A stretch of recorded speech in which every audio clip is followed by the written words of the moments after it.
បងមកតិជនខ្ញុំមានដីនឹងផ្ទះមួយកន្លែងជាប់ដងស្ទឹងសៀមរាបលក់បន្ទាន់ចេញពីធនាគារបងមកតិជនណានេះនៅលើផ្លូវបេតុងទំហំ16ម៉ែត្របាទ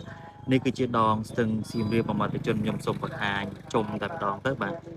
នេះទេសភាពគឺបរិយាកាសរស់នៅល្អតែម្ដងបាទទីតាំងមួយកន្លែងនេះបាទសំខាន់ដីស្អាតបាទផ្ទះថ្មក្រោមឈើលើបងមកតិជនណាបាទសម្រាប់ទំហំដីគឺ21បាទយើងមានរបងហើយជម្រៅ35បាទ642ម៉ែត្រការ៉េមួយមាត់ជនបាទសម្រាប់ផ្ទះគឺមាន3បន្ទប់គេង2បន្ទប់ទឹកបាទថ្មក្រោមឈើលើបាទសល់ដីខាងមុខធំបាទសល់ចំហៀងក៏ធំហើយនឹងសល់ខាងក្រោយទៀតមួយមាត់ជនបាទសម្រាប់តម្លៃត្រឹមតែ$115,000តែប៉ុណ្ណោះតម្លៃនេះគឺតម្លៃចេញពីធនាគារមួយមាត់ជនប្លង់រឹងបាទស្ថិតនៅ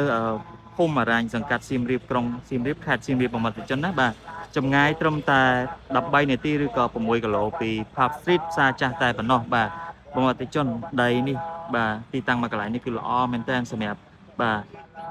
ការស្នាក់នៅក៏ដូចជាបងចង់បានផ្ទះនៅក្នុងក្រុងសៀមរាបសម្រាប់ធ្វើជាផ្ទះលំហែបាទទីតាំងមួយកន្លែងនេះគឺបរិយាកាសរស់នៅល្អមែនទែនបាទអញ្ជើញមកមុនបានមុនសម្រាប់ពលមានលម្អិតបងអតិជនអាចទំនាក់ទំនងមកប្អូនតាម contact ខាងលើបានបាទអរគុណជំរាបលា